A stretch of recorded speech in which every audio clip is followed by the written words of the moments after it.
தேவன் நமது அடைக்கலமும் பலனும் ஆனா, ஆபத்து காலத்தில் கூட இருக்கும் துணையும் ஆனா. தேவன் நமது அடைக்கலமும் பலனும் ஆனா, ஆபத்து காலத்தில் கூட இருக்கும் துணையும் ஆனா. ஆண்டவராகிய இயேசு கிறிஸ்துவின் நாமத்தில் உங்களுக்கு வாழ்த்துக்கள். எல்லாரும் எப்படி இருக்கீங்க? சோமா இருக்கீங்களா? சந்தோஷமா இருக்கீங்களா? இந்த புதிய மாதத்திற்கென்று ஆண்டவர் கொடுக்கிற ஆசீர்வாதமான வாக்கு தத்தம் சங்கீதம் 46 முதலாம் வசனம். Psalms 46 verse 1. தேவன் நமக்கு அடைக்கலமும் பலனும் ஆபத்து காலத்தில் அனுகூலமான துணையும் ஆனவர். அருமையான தேவனுடைய பிள்ளைகளே, நம்முடைய தேவன் அனுகூலமான துணையாயிருப்பார். இந்த மாதத்துல உங்களுக்கு பல விதங்களில் தேவன் உங்களுக்கு அனுகூலமான துணையாக இருப்பார். Dear children of God, our Lord God is going to be a present help in the time of your trouble. He is the one who is able to help you in every situations.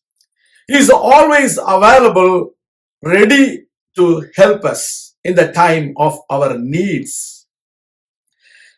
This month is going to be a month of blessings from God. God is going to protect you from every dangerous things of the world. That is why He is called as our refuge. If you are in trouble, seek God. Go into Him and take shelter under the shadow of the Almighty God. He will protect you from the pestilences. He will protect you from the wicked people. He will protect you from the enemies in every time of your troubles. கர்த்தருடைய பிள்ளைகளே, துன்மார்க்கர் கைகளுக்கும் அசம்பாவிதமான காரியங்களை செய்கிற மனிதர்களுக்கும் வியாதி விக்னங்களுக்கும் நம்மை விலக்கி காத்து நம்மை பாதுகாக்கிறவர் நம்முடைய தேவன்.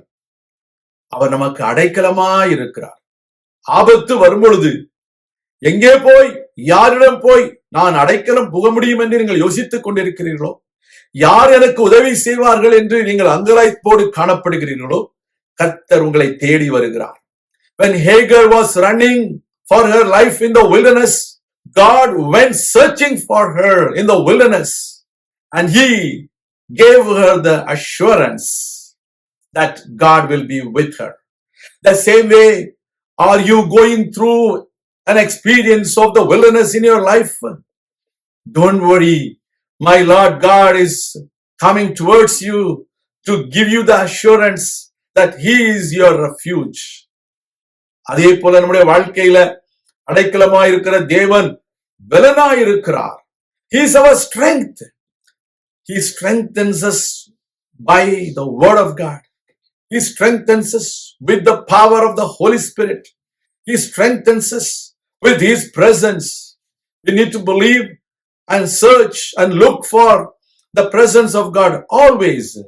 We need to invite the presence of God in our place.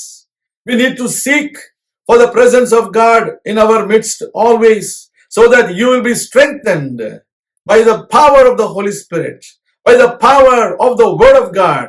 So don't worry. அன்றைய பிள்ளைகளே, தேவனுடைய வார்த்தையினாலும் தேவனுடைய வல்லமையினாலும் தேவனுடைய பிரசன்னத்தினாலும் அவர் உங்களை பலப்படுத்துவார். சோர்ந்து போகாதிருங்கள். தேவனுடைய வார்த்தையை வாசித்து உற்சாகப்படுங்கள். பரிசுத்த ஆவியினால் நிரம்பி பலப்படுங்கள். தேவனுடைய பிரசன்னத்தினாலே நீங்கள் ஆசீர்வதிக்கப்படும் பொழுது பர்வதங்கள் மெழுகு போல உருகி போய்விடும். அவர் நமக்கு அனுகூலமான துணையாய் இருக்கிறவர். எந்த சூழ்நிலையிலும் நமக்கு உதவி தேவை என்றால் ஆண்டவர் ஓடி வருகிறார். He is the present help in the time of your trouble. He will not delay. He will not be hesitating to help you, but He will be always ready to help you. நாம் ஜெபிக்கலாம்.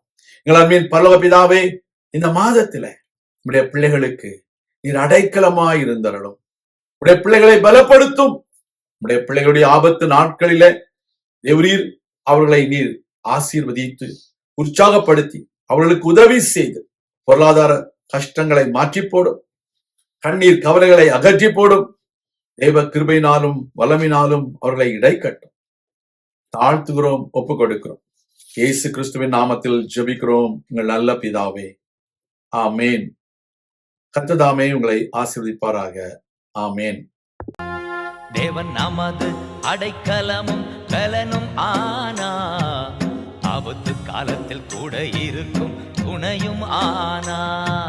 தேவன் நமது